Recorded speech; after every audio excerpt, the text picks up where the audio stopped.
Chapter 1. A mission is proposed.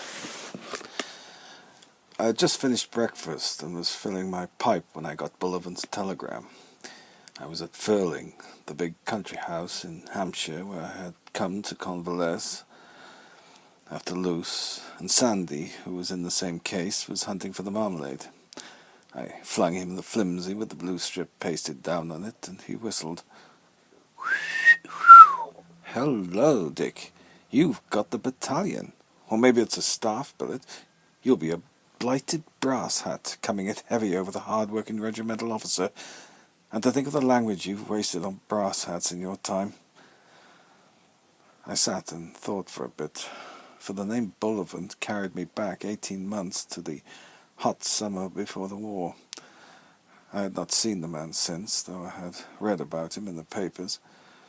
For more than a year I had been a busy battalion officer with no other thought than to hammer a lot of raw stuff into good soldiers.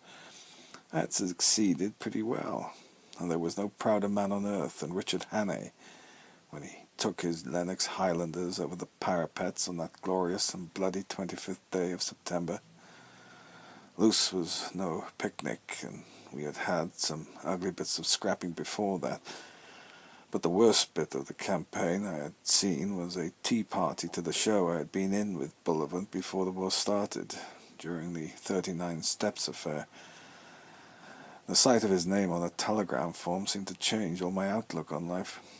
I had been hoping for the command of the battalion, and looking forward to being in at the finish with Brother Bosch. But this message jerked my thoughts onto a new road. There might be other things in the war than straightforward fighting. Why on earth should the Foreign Office want to see an obscure major of the new army, and want to see him in double quick time?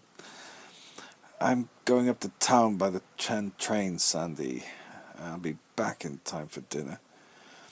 Try my tailor. He's got a very nice taste in red tabs. You can use my name."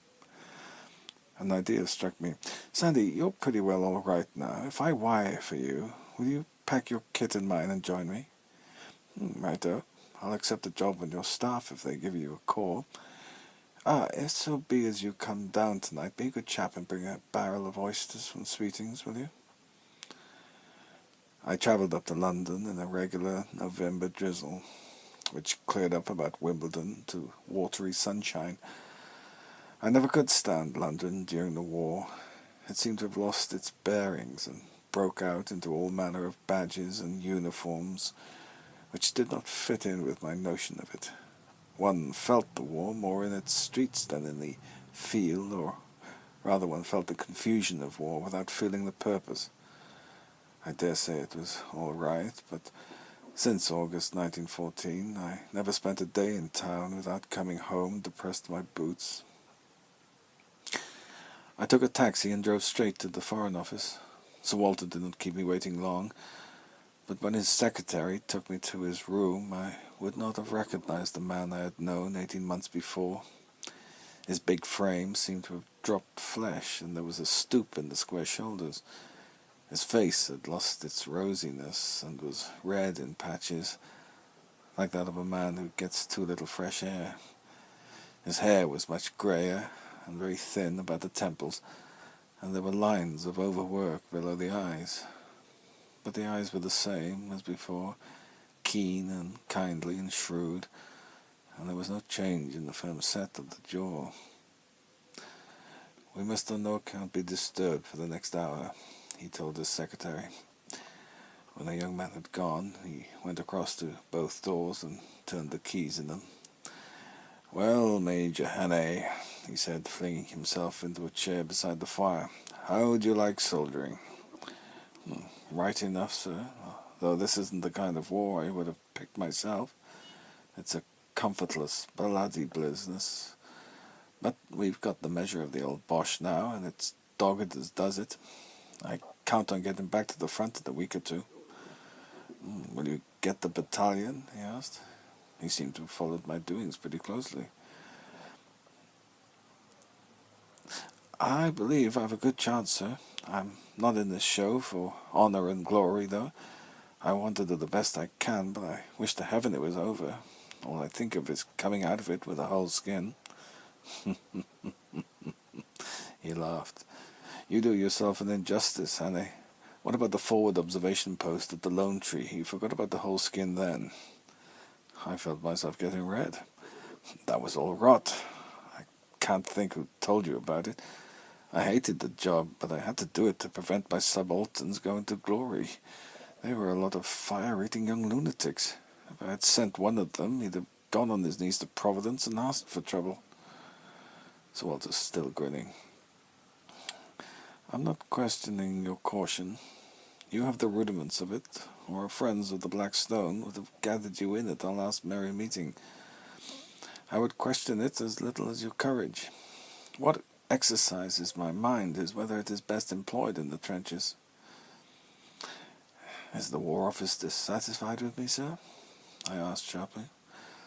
They are profoundly satisfied. They propose to give you command of your battalion. Presently, if you escape a stray bullet, you will no doubt be a brigadier. It is a wonderful war for youth and brains. But I take it you are in this business to serve your country, Henry. I reckon I am. I'm certainly not in it for my health, sir. He looked at my leg, where the doctors had dug out the shrapnel fragments, and smiled quizzically. Pretty fit again? He asked. Tough as a sjambok. I thrive on the racket. Eat and sleep like a schoolboy, sir. He got up and stood with his back to the fire, his eyes staring abstractedly out of the window at the wintry park. Yes, it's a great game, and you were the man for it, no doubt. But there are others who can play it. Soldiering today asks for the average rather than the exception. The exception in human nature. It is like a big machine where the parts are standardized. You are fighting not because you are short of a job, because you want to help England. You are fighting not because you are short of a job, because you want to help England. How if you could help her better than by commanding a battalion or a brigade, if it comes to that, a division? How if there is a thing which you alone can do? Not some embusque business in an office, but a thing compared to which your fight at Loos was a Sunday school picnic. You're not afraid, Hanny? Well, you're not afraid of danger, Hanny? Well, in this job you could not be fighting with anyone around you, but alone. You're fond of tackling difficulties? Well, I can give you a task which will try all your powers. Have you anything to say, Hanny? My heart was beginning to thump uncomfortably. Sir Walter was not the man to pitch a case too high.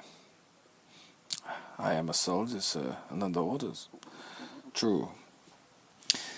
But what I am about to propose does not come by any conceivable stretch within the scope of a soldier's duties. I shall perfectly understand if you decline. You will be acting as I should act myself, as any sane man would.